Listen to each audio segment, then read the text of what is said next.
Here's the recap of our webinar, The Relevance of MFA in Organizational Maturity, hosted as part of the CyberSafe program to help organizations understand the vital role of MFA in strengthening their security.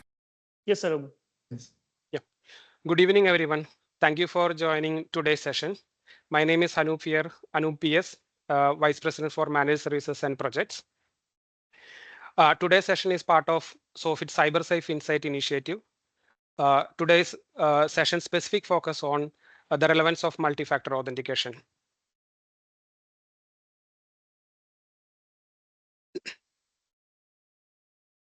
Think for a moment about all the simple guessable password you have created over the years.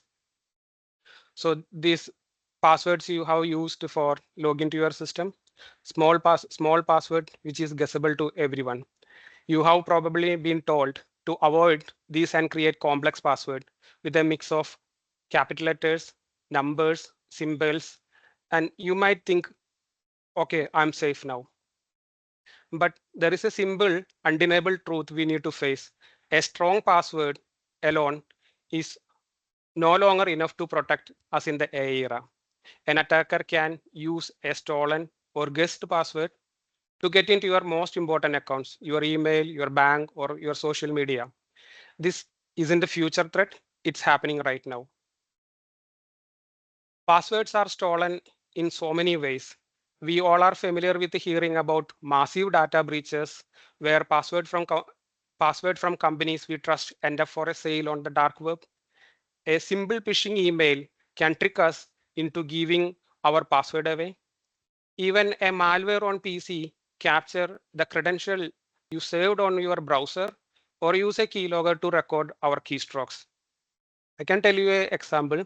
I recently dealt with a customer who experienced a ransomware attack. Their entire server infrastructure over 40 plus servers was encrypted by a ransomware.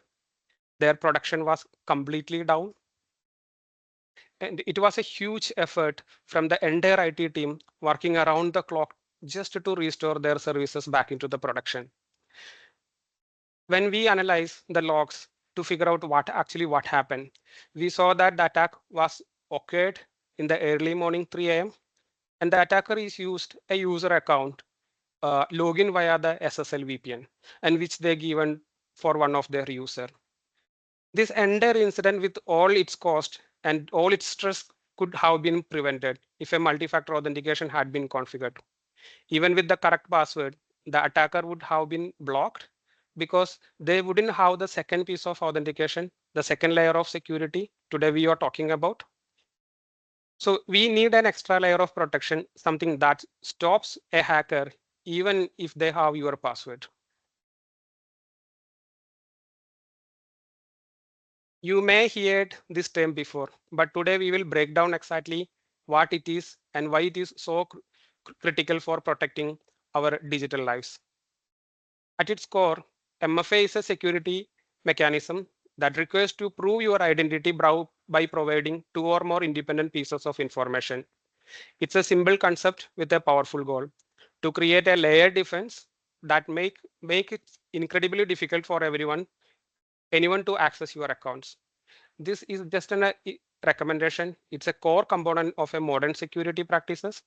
MFA is widely recommended by every major cybersecurity standard and frameworks, including ISO 27001, GDPR, PCI, HIPAA, etc.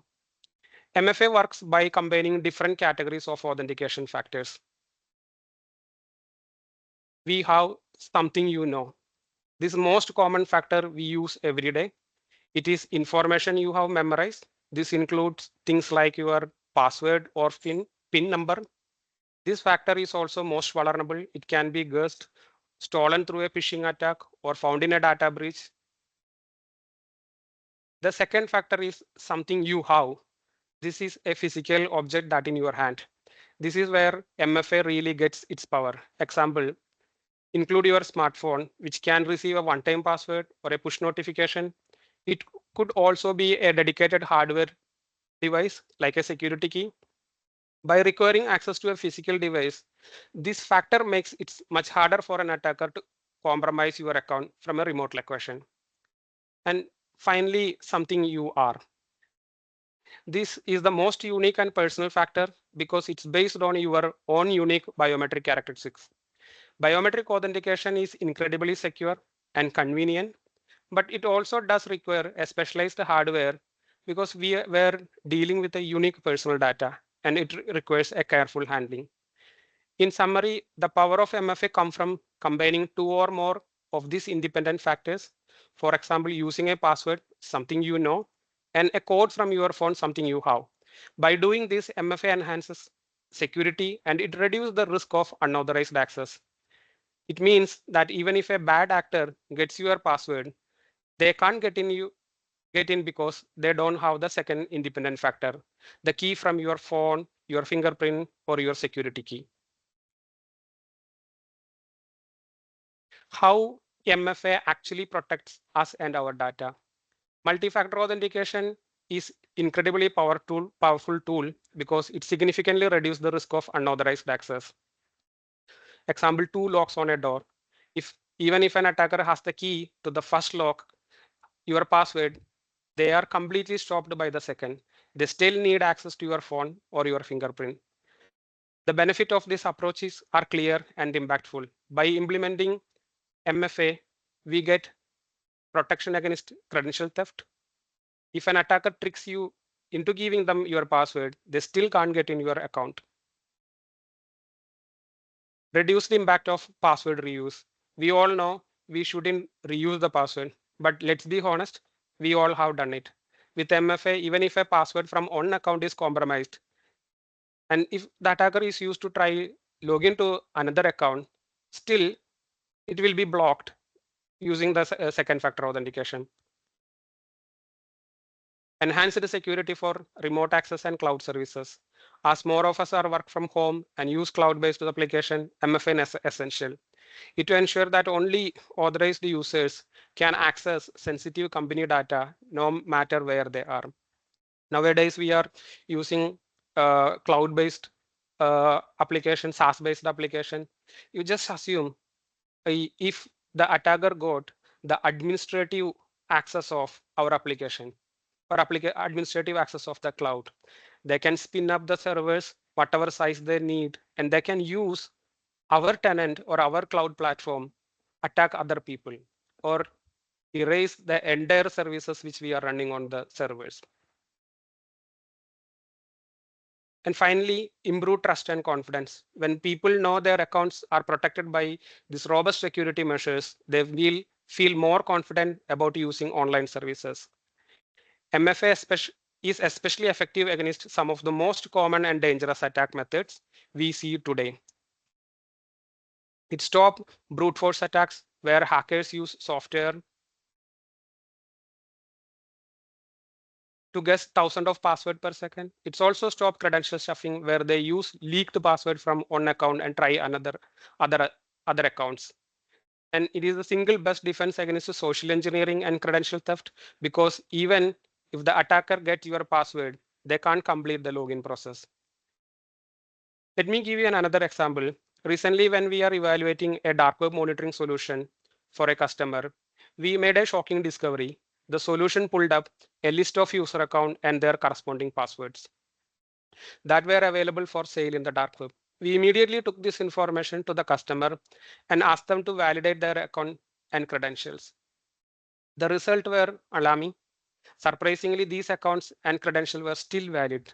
This means that anyone, a competitor or a malicious actor, can access their corporate email or other their systems. How did they get this information? It could have been from a past data breach on an application platform, or a phishing scam, or a compromised computer. We immediately instructed them to reset the password for all the compromised account. But this incident highlights a critical vulnerability of a compromised password and the limitation of relying solely on password for a security. In short, MFA give most effective way to protect our accounts from the most relevant threats in internet today.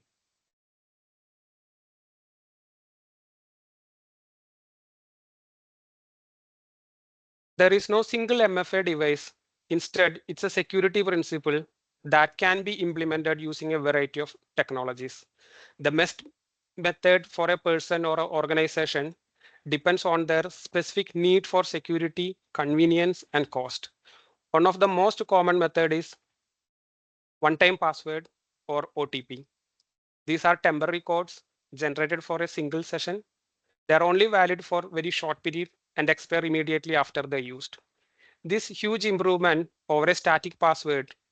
OTP, OTP can be delivered in a few different ways.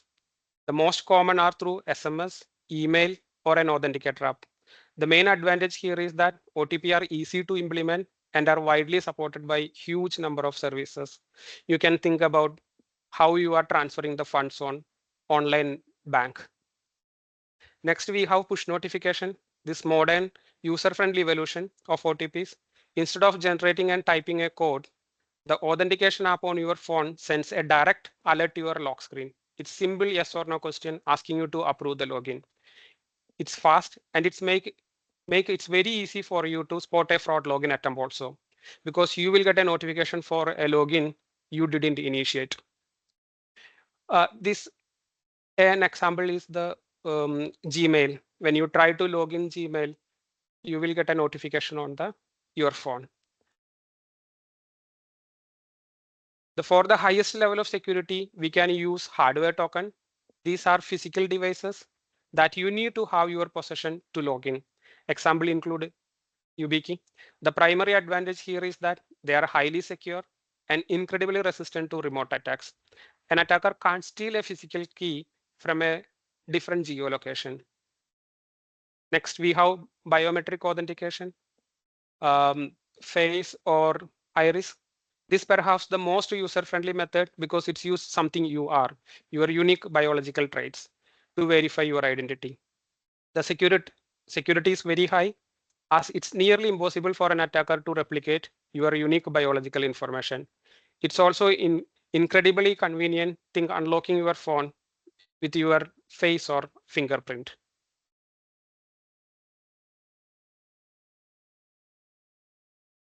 While the security benefits are clear, we often run into a few hurdles along the way. These challenges are not roadblocks, they are simply obstacles we can overcome with the right strategy. The common challenges in implementing security system is the complexity of the integration, along with the concern around the cost and scalability. Integrating multiple systems requires significant effort, skilled resources, and can incur substantial licensing cost. Aligning new security solution with the existing infrastructure is often a major hurdle. How we can overcome this? We can take a phased approach. Instead of securing every system at once, we can start with the most critical and high risk system, then gradually expand the rollout. Another significant challenge is dealing with a legacy system that don't have built-in MFA support. Many older applications were built before MFA was a standard, and they can be easily modified. How to overcome it? Organization how to maintain legacy system for compliance. We need to really look into a risk-based approach here. If the systems have critical data and we need to protect, we can use a virtual desktop infrastructure that integrates with the MFA at network level, securing access to the entire environment. This approach allows us to enhance the security even the system were originally designed with the MFA in mind. And this has to be really looking your infrastructure perspective. Even if an application only requires access few peoples, then we can restrict the access from a specific network or the systems only. A very practical problem is a device loss or unavailability. What happens if a user loses their phone or their battery dies and they can't get their MFA code? The key here is you have to solid recovery plan. This should include providing user with the backup codes they can store securely for emergencies. It also means having a clear documented process for our IT support team and help them to regain the access to their account without compromising security. Finally, user resistance or the lack of awareness. People can be hesitant to adopt new security measures, especially if they view them is inconvenient. They might feel like MFA slow down there or unnecessary extra step for logging.